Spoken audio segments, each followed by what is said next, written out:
Fun fact about this picture here, this was actually the IBM Toronto downtown data center in 1963. But now it's a sushi lounge, I think. So who am I? My name's Chris Thompson. I'm the red teaming ops lead for IBM X-Force Red, or X-Force Rouge as we call it in Canada. My job involves conducting red teaming ops against defense contractors and some of North America's largest banks. I'm also on the newly formed Crest USA board that just launched with smart folks like Chris Nickerson and Tom Brennan. And I also teach network and mobile pen testing at a college. So why am I talking about Microsoft? Well, they're coming out with two new products, or they've kind of released them in trial mode right now. One's known as Microsoft Advanced Threat Analytics, and the other is Advanced Threat Protection. So when you're dealing with, in red teaming, when you're dealing with really large Fortune 50s, many of these blue teams that we're up against, not so surprisingly, have their shit together. I've come up against some really good detection strategies, actually, at clients recently that have integrated tools like Sysmon and AppLocker and EMET and event log forwarding. They've put in place products like CrowdStrike for host behavior analytics. They've put in tools like Rapid7 user insights for domain behavior and user behavior analytics. And so I spent a lot of time coming up against these, trying to figure out how to bypass or evade them as a whole. So aside from being a horrible fucking talk title that Drunk Me thought up and thought sounded funny on a CFP submission night, I think of tactical nukes because they're intended to be strategically used, forcing adversaries to rapidly react to and change their tactics. And that's what I think Microsoft is arming the blue team with these two new products. So when I saw that they're coming out with the host and domain-based behavior analytics and that advanced threat protection was being built directly into Windows 10 Enterprise, I knew this was going to be an area that, as red teamers, everyone's going to come up against soon. So I knew it was an area we needed some more focus, especially when ATA and ATP are going to be integrated together this fall. So this is the first talk I'm aware of on actually evading or bypassing ATP, and only the second on ATA.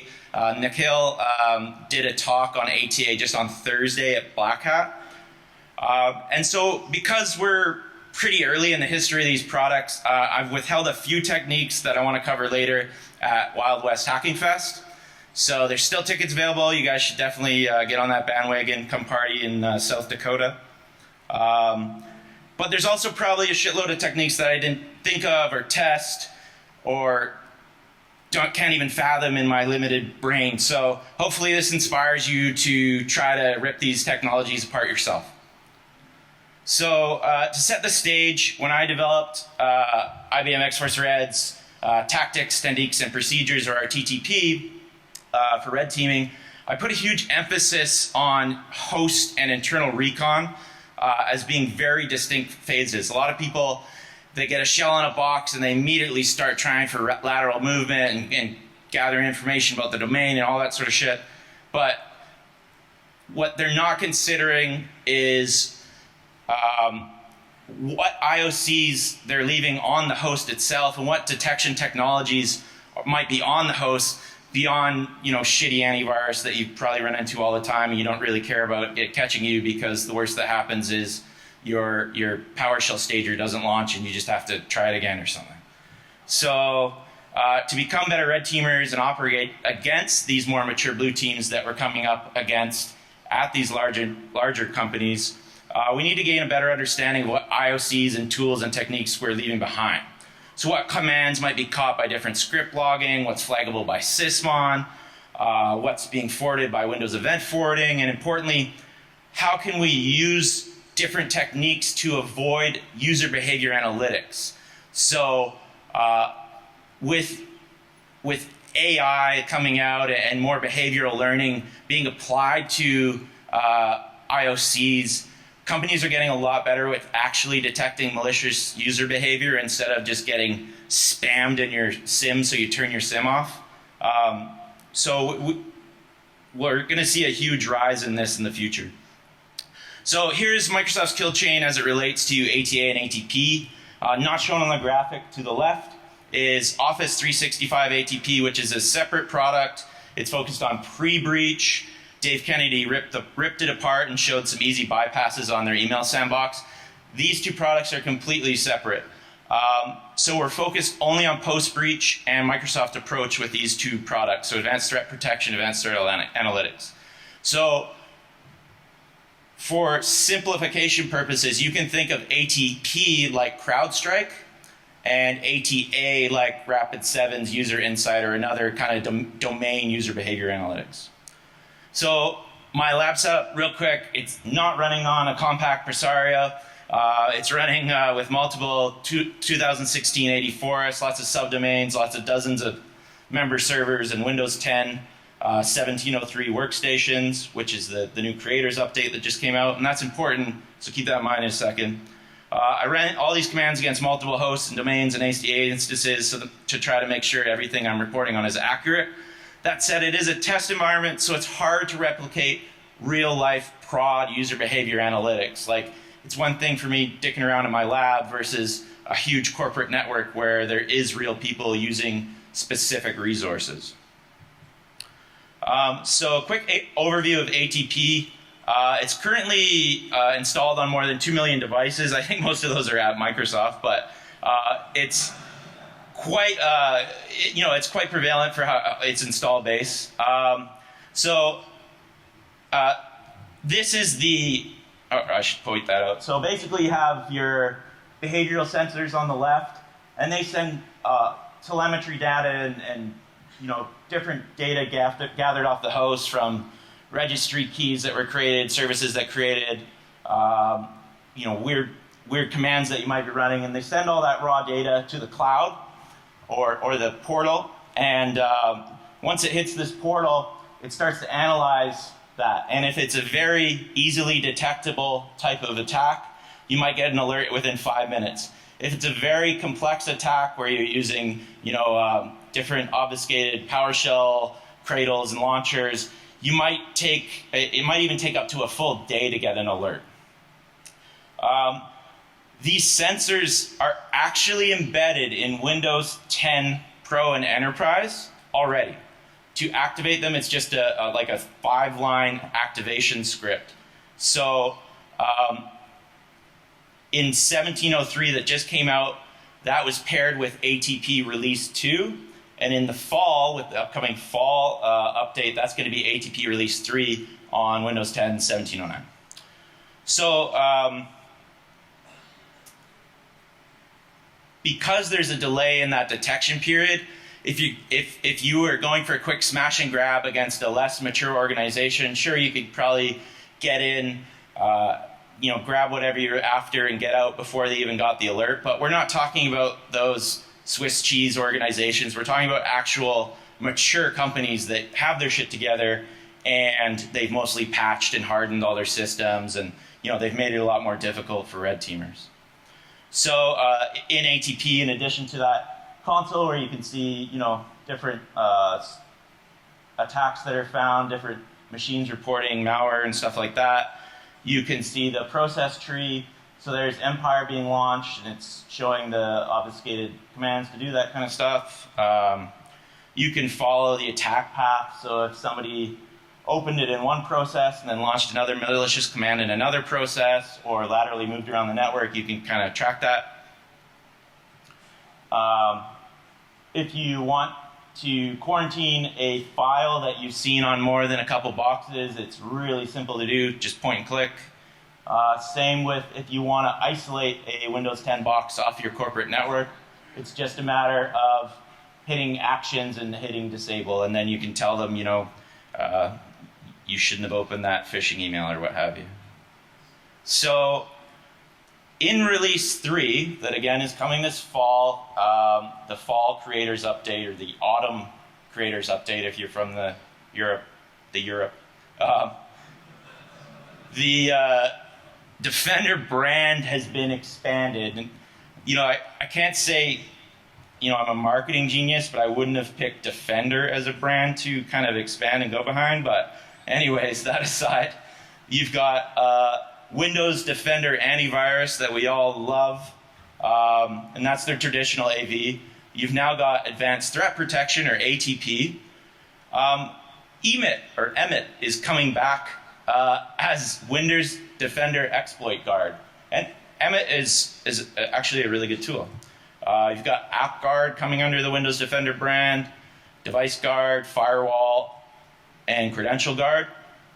And interestingly enough, they're going to start supporting more operating systems. So in the fall, I believe 2012 and 2016 server are going to support ATP. It's not a full implementation yet. I think in the spring update that's coming out, it'll be more ingrained into the operating system.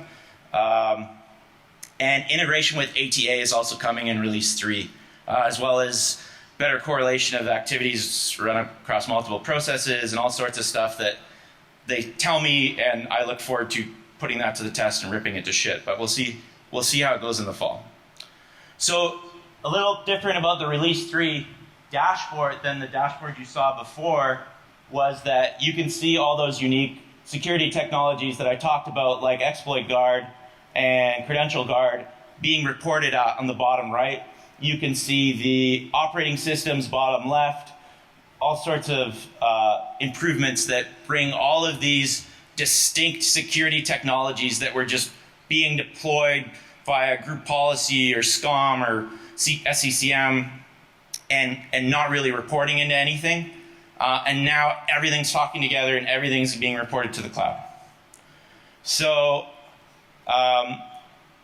again, with this being built into Windows 10, it comes bundled if you grab the new E5 license or the new Microsoft 365 for Enterprise. So this isn't some obscure license that nobody's going to bother to grab. It's actually a pretty mature integration into the Windows, whatever you want to call it, the total Windows suite. So it's very easy for enterprises to get this in place. So as red teamers, we're going to start to see it everywhere in a few months' time, I'd imagine.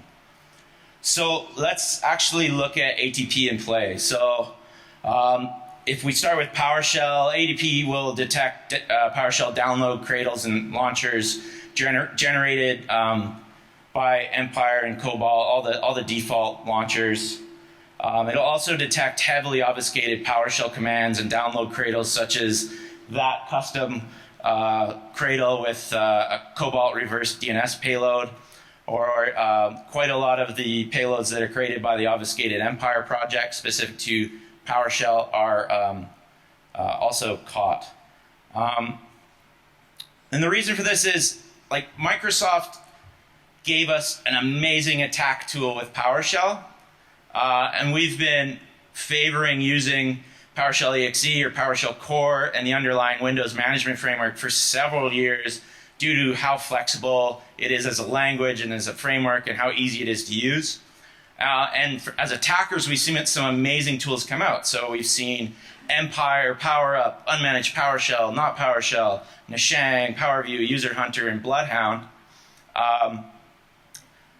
But now they're going to take away our shiny new PowerShell tools by building this post-exploitation tool that leverages all those security improvements that are kind of built into Windows Management Framework 5 or PowerShell version 5 to detect these tools in use. So ATP is leveraging all of those technologies you see there before you. Due to time constraints, I won't cover these in detail. If you're already on a red or blue team, chances are you've heard about this being talked for the last couple of years. But now you're going to actually see it, leveraged a lot more by Microsoft. So you've got script block logging, transcription logging. If you use a suspicious string, that's built right into PowerShell version 5. There's now constrained language mode, which is activated automatically when you use App Locker. There's support for JEE, or Just Enough Administration. There's also AMSI, or the Anti-Malware Scan Interface, which covers PowerShell, VBScript, and JScript. So a lot of the attacker tools that are common for getting an initial payload on a box.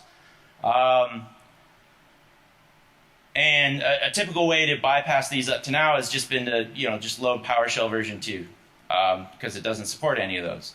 But .NET 2 in Windows 17.03 or the creators update isn't enabled by default because it uses .NET 2.0, so that's not there.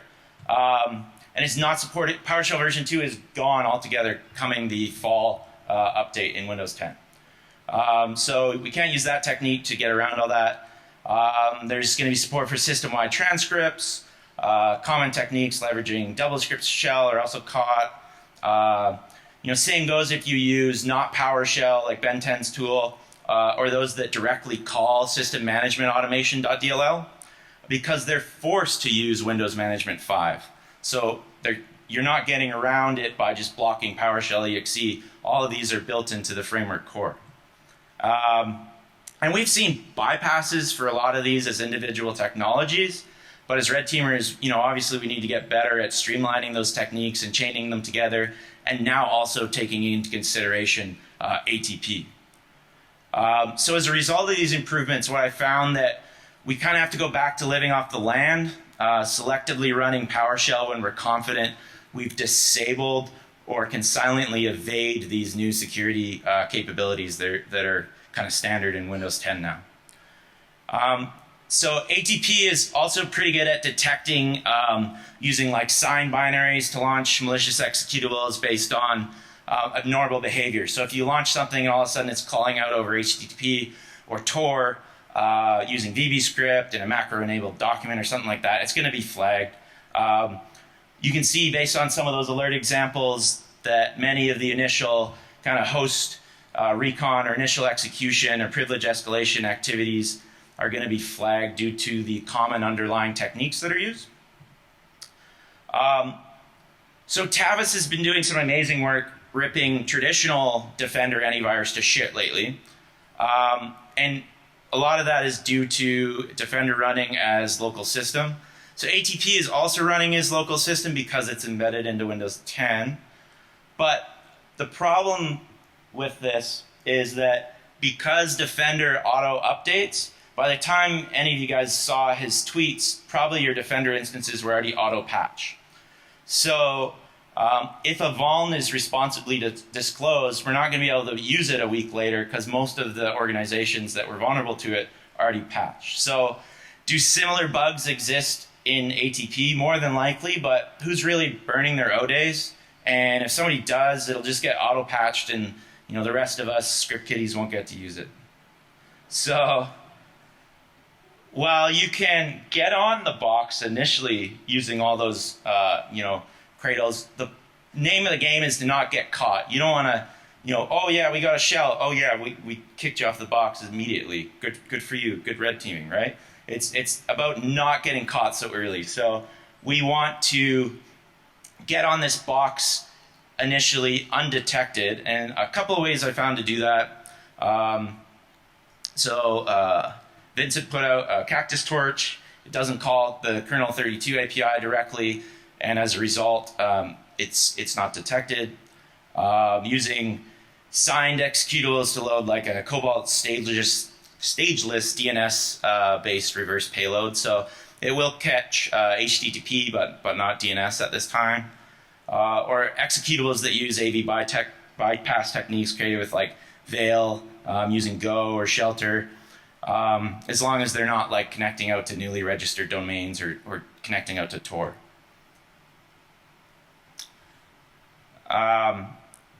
So the challenge doesn't stop again by getting on the box undetected initially. That's the easy part. The problem is detection of the activities that we perform or commands that we'd run after we get on initial foothold. So, creating new processes, doing host recon of the environmental settings or local groups, and attempts to bypass all those kind of security controls that we were talking about, or trying to do local privilege escalation, or trying to go out and enumerate information about the domain. That's what we're worried about getting caught on. So those commands should probably be pretty standard to most red teamers. They're all out of like MITRE's attack framework and JCert logs and stuff. They're pretty much all caught if they're issued in the same 24-hour period.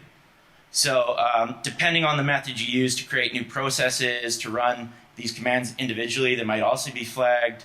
So instead of waiting 24 hours to put these commands in, we need a faster way to collect info. At this point in time, WMI is not detected.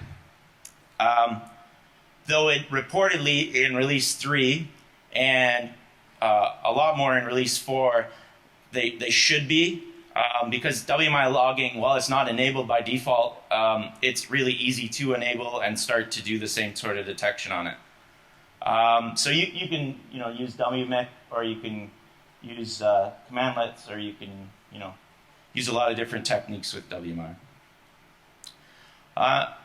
Preferred method is to use directly use the Windows APIs.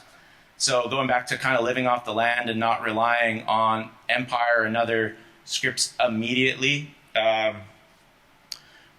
You can, if you use Metasploit modules, you want to make sure they're only doing local APIs through Railgun. You don't want to use different modules like local min search, which uses command exec and communicates with DCs and whatnot. And Cobalt's got a lot of stuff that's API only as well. So if we look at more common bypass techniques, most of these won't work. As an admin, you could modify the registry and disable the service, which is called sense, but it won't take effect until the next reboot. You could probably also modify file permissions on the executables or folders, but that's really noisy. Unlike CrowdStrike, you can't just uninstall it as an elevated admin. You need a SHA-256 signed key that's unique to your organization, and the certificate to uninstall it. And the offboarding scripts are only valid 10 days, so if you find an offboarding script on a Windows share, chances are you won't be able to use it. The reason for this is because of protected process light. So you'll see that there's an additional value in that certificate called the PPL verification. That means that many of the security restrictions that were applied to the system process can now be applied to user mode processes. It's basically binary signing and verification with Windows cert. After the service's launch is protected, you can't kind of do code injection into it or from other admin processes. So even if you're running as system, you can't read or inject into a PPL process, even if you have debug privileges enabled. Windows Defender AV started using anti-malware PPL, which is a lower version. And so you can use Trusted Installer with Google's Project Zero's bypass to uninstall and delete Windows Defender AV. But since RS2, for whatever reason, Microsoft started using the Windows PPL, which is makes the process configured as not stoppable, so we can't use the same technique, at least that I've seen so far. So the ATP sensor uses Windows telemetry or diag track to report sensor data and communicate with the ATP cloud. Unlike ATA, all the comms are directly to the cloud. There's no local ATP console or event log forwarding. So believe it or not, that's actually an advantage to us because these are static cloud addresses.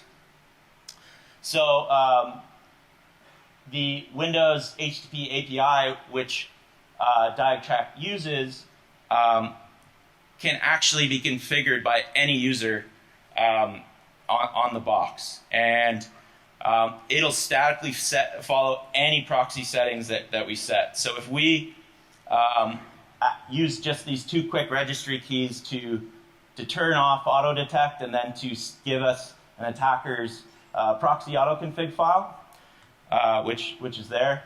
Basically, we just say if traffic's going to any of those ATP domains, just sinkhole them and return directly out to the internet, or you could configure the corporate proxy there for all of their traffic. So really, really easy way to sinkhole all that traffic.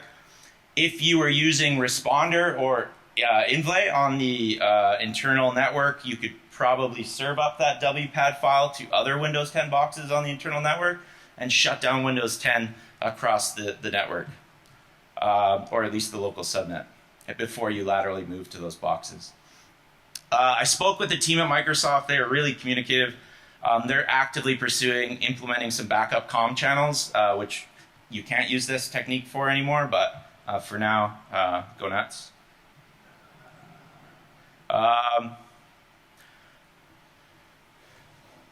Diag track or telemetry is not a protected PPL process, so as an admin, we can just shut it down. So you can see that the telemetry service is really the Achilles heel for ATP. So this is a quick snippet of a PowerShell tool that I'll put on my Git. Basically, it resolves the ATP cloud hosts and then uses Windows built-in firewall to block outbound traffic or inbound traffic to any of those domains. So because this requires elevated privileges, you first use the previous unprivileged block, and then you put something more permanent in place here. Maybe you'd run PowerShell tools like PowerUp to quickly elevate your permissions on the box, and then implement these firewall rules. Interestingly enough, you could use the same technique to block all Windows event log forwarding for sysmon or what have you. So if you're worried about sysmon reporting different techniques you're running on the box, well, it relies on Windows event forwarding to send it out, so we can just block Windows event log forwarding now. So why would we block instead of disable or try to look for a one-time exploit in this? It's very quick, doesn't require escalating to system to modify file permissions, or we don't have to find some new PPL bypass. When we block comms from a Windows 10 box to the ATP cloud, it actually doesn't show up as an issue for like 4 or 5 days. Because, people go on vacation. If they started flagging that, can you imagine the amount of, spam that blue teamers would get? So, nobody's going to enable, as soon as it doesn't communicate for 5 minutes, send an alert, right? So I don't see that being, too easily fixed. So that gives you quite a few days to mess around from that box. So now that we've blocked ATP, we can start to look at comfortably running commands without being flagged by that local ATP instance. So let's have a look at advanced threat analytics now. It's intended to detect typical Active Directory domain recon and credential attacks. And as this fall, it's actually going to be integrated with ATP. And version 1.8 actually came out a couple weeks ago, so then I had to redo all my research to make sure it was still relevant. So I think they intended to do that just to screw Nikhil and myself up. But so if we go over ATA real quick, there's 4 main components. You've got the ATA console, which is the UI. It's running on top of the ATA center. You've got ATA gateways, and those can either be full gateways that are grabbing mirrored port traffic, or you can install a lightweight gateway directly on a domain controller, and it'll grab all the events directly from the box. A Mongo database stores all the data from the different gateways on the ATA center. And interestingly enough, if you wanted to screw with ATA comms, while I was troubleshooting that upgrade from 1.7 to 1.8, I found that there's no role-based access control to that MongoDB. So if you got on the ATA center, you can modify, delete events. You can whitelist certain events so they're never flagged. And you could do that all in the background without anyone who's monitoring the logs finding out about it. You can also integrate it with SIM, with syslog, or maybe your VPN with Radius, so you can see different authentication events and whatnot from there. Lightweight Gateway actually used event log forwarding before 1.8, which I had a nice little block for, but now all those events are read locally. So there's the ATA console. It shows a timeline of events and alerts. And there's a quick notification bar on the right, so any new alerts popping up, you'll see them if you're monitoring that console. Obviously, you can do email alerts based on severity and whatnot. There's an example alert where you can see, as an attack or as a blue teamer, you can dive into some of these attacks and kind of see not only what box it's coming from, but what client, what resources that person accessed with their past the ticket attack. So it's it's pretty robust tool in that sense. You can see history of the user, history of the box, history of the workstation to see if there's any suspicious queries or commands going on.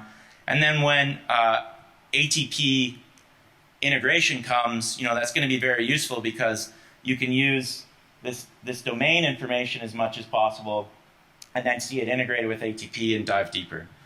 So ATA requires a learning period of a month for their user behavior analytics and 1 week to detect encryption downgrades and skeleton keys and golden tickets, according to Microsoft.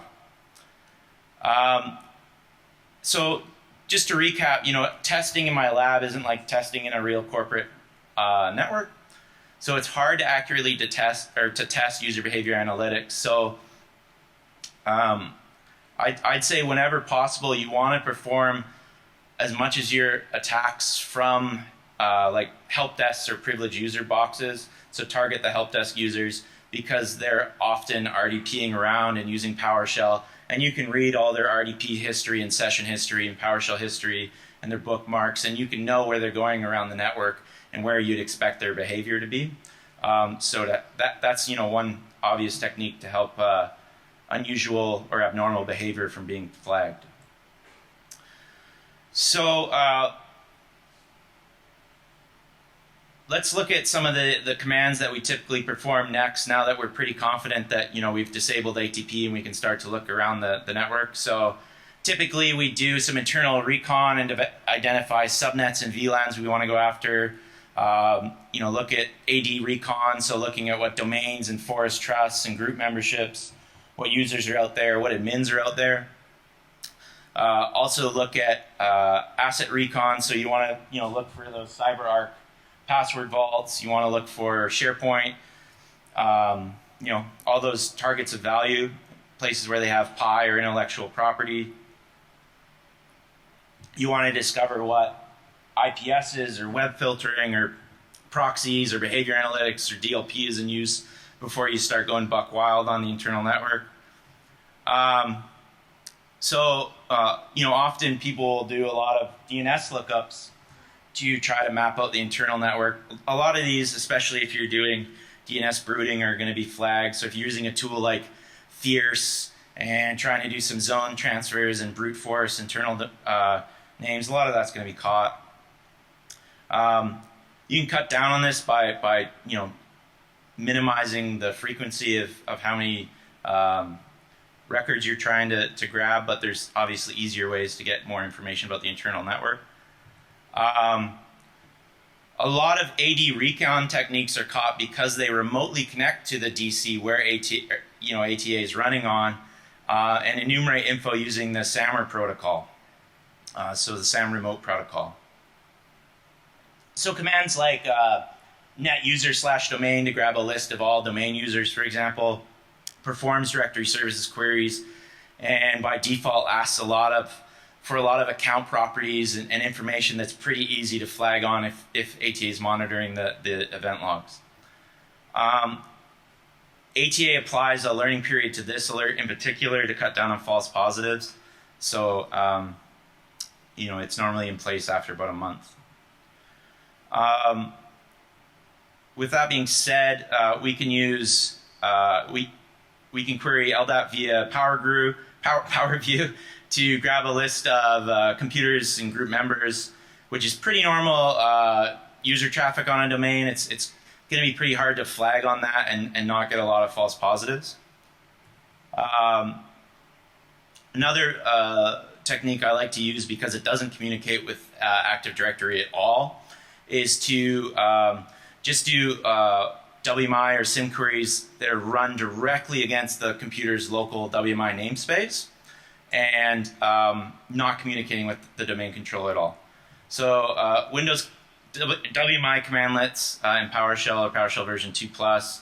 Sim commandlets are PS version 3 only, but they both accomplish the same thing. You can use WMIC if you want instead.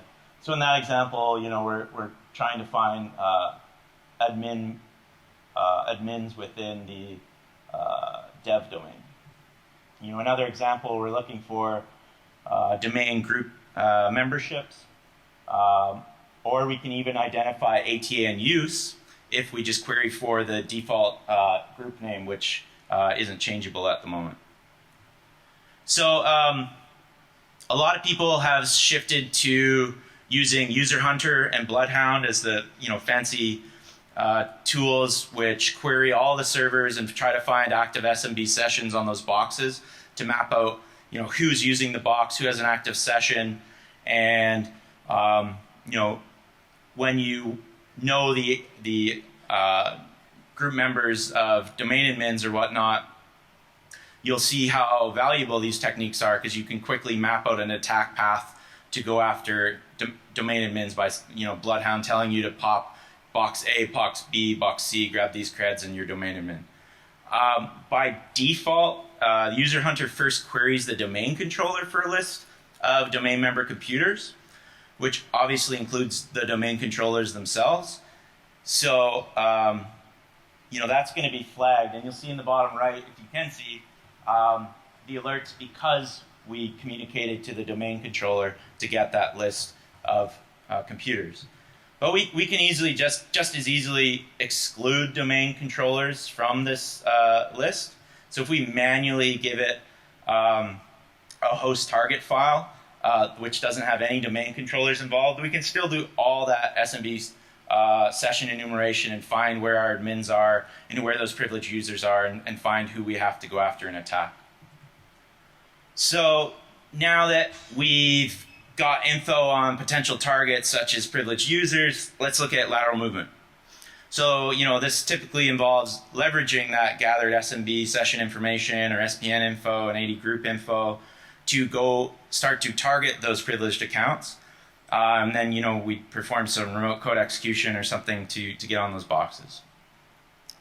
So ATA is decent at detecting PSExec, because binaries are dropped to disk and processes are started, and WMIExec because it's running directly against the directly against the domain controller, and because ATA is monitoring the domain controller's logs, it's very easy to detect it. It may be able to detect abnormal user behavior against all domain workstations and servers, but again, that's based on user behavior analytics. So if you're going after a lot of boxes that you've never touched before from that user account, it's going to see that as suspicious because you successfully authenticated to a lot of different boxes. But there's definitely a gap in detection for lateral movement for ATA, but I think that's going to be narrowed down quite a bit when the ATP integration comes down the line.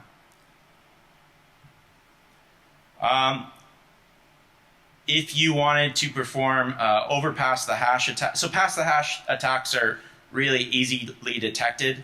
I'll tell you why in a minute, but if we want to use an overpass the hash technique, it's flagged as encryption downgrade because we're using an NTLM hash, and that uses DES CBC MD5. And so in authentication logs, it's really easy to see that only those encryption types are being used. But if we instead use the AES 256 key, it's still going to detect it because it doesn't see the right values in the ASREC. But if we also give it the AES 128 value and the MD5 or the NTLM hash, it's not going to flag it as suspicious activity. I find it's really hard to get the AES 128 key. I don't know enough about it to figure out why, but I looked all through the the Mimikatz documentation. I couldn't see why, so instead I was like, well, what if I just give it all zeros? Yeah, it's fine. So you don't have to find the AES key and grab it for the ticket. It's just you throw whatever 32 characters you want in there. Silver tickets aren't going to be detected. So if you're familiar with golden tickets and silver tickets, golden tickets are that forged Kerberos TGT, which is valid to gaining access to anything that's running Kerberos, but the silver ticket is a forged TGS. So this means that the silver ticket scope is limited to whatever service is targeted on the specific server. So it's not when we forge a silver ticket, we don't have to communicate to a domain controller. Because we're not communicating with a domain controller, AT has no idea that this attack's happening. And you can read on Sean Metcalf's awesome AD security org site about all golden tickets and silver tickets and whatnot. Lateral movement via SQL auth isn't detected as well because it's SQL auth, so the domain controllers aren't monitoring that. So if you target an SA box, or you can perform SQL injection successfully on a SQL box, you can move between different SQL servers and find one of those boxes that might have a privileged Active Directory user logged in, steal his token, steal his hash, impersonate that user, and go from there. Nikhil, demonstrated a lot of those techniques on that link if you want to learn more. So once you have access to a privileged user, it's time to move towards actually achieving the primary goals of a red teaming engagement. So those might include gaining dominance over the network. So you may or may not need to grab the Active Directory database or the ntds.dit. But it sure comes in handy. And if you can do it without getting detected, why not, right? You might need to access sensitive information such as financial records or IP. Or you might need to gain privileged access to certain systems that are in scope.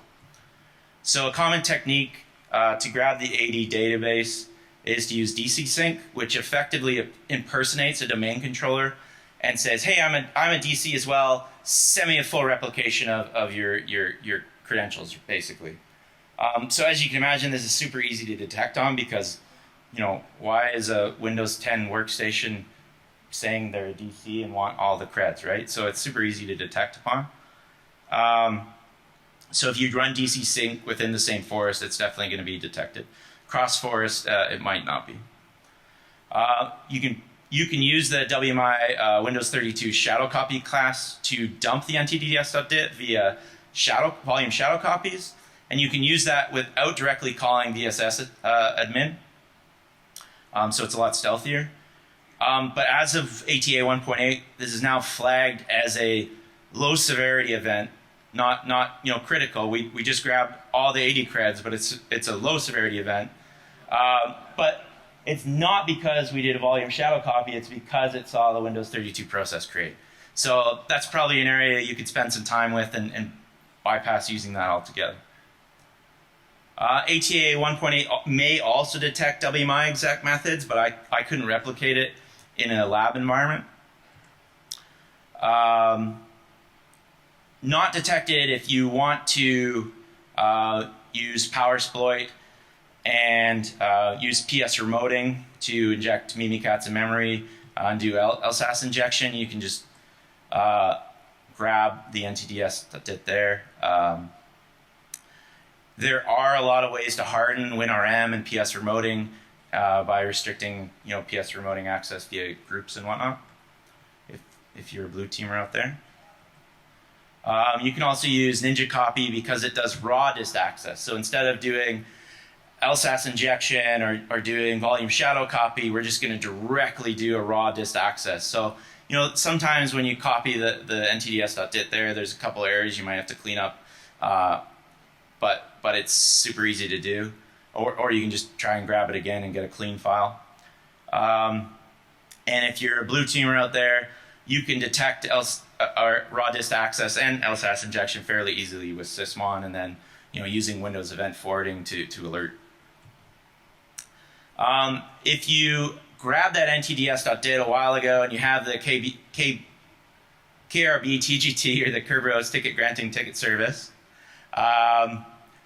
and you wanted to come back 3 months later to create a golden ticket, if you use the NTLM hash, just like in an overpass that hash attack, we're going to get flagged as an encryption downgrade as we're using RC4, and the TGS rec thinks that those properties should also include the AES key. So if you just use the AES key, you can generate a golden ticket, no problem. You don't have to include the NTLM hash or the AES 128 key. I don't know why, but easy enough. So blue team takeaways. How am I doing for time? Need sunglasses up here. Good? 2? All right. Take a picture. Here, I'll leave it up for a minute. So you want to harden SQL boxes, force trust. You want to use Windows event log forwarding. You want to integrate all those new Defender ATP tools that we talked about and roll it across to your different servers. The Spring update's going to come probably with some good WMI detection, so you got to return to different sysmon detection techniques. If you're a red teamer, you got to go back to living off the LAN and directly calling those Windows APIs. Make sure you're leveraging those awesome PowerShell tools only after you've disabled ATP, and make sure you're running local ones that aren't directly communicating with the DC. You want to look at RDP and PS session history to help avoid user behavior analytics by also connecting to those same systems and resources. You want to look at blocking Windows event log forwarding, because that's one of the biggest techniques that people are using right now with sysmon and whatnot. So thanks a lot for all your time, and thank you to all these awesome people and the Microsoft ATA and ATP team. And thanks to Simon for his art. Thanks, guys.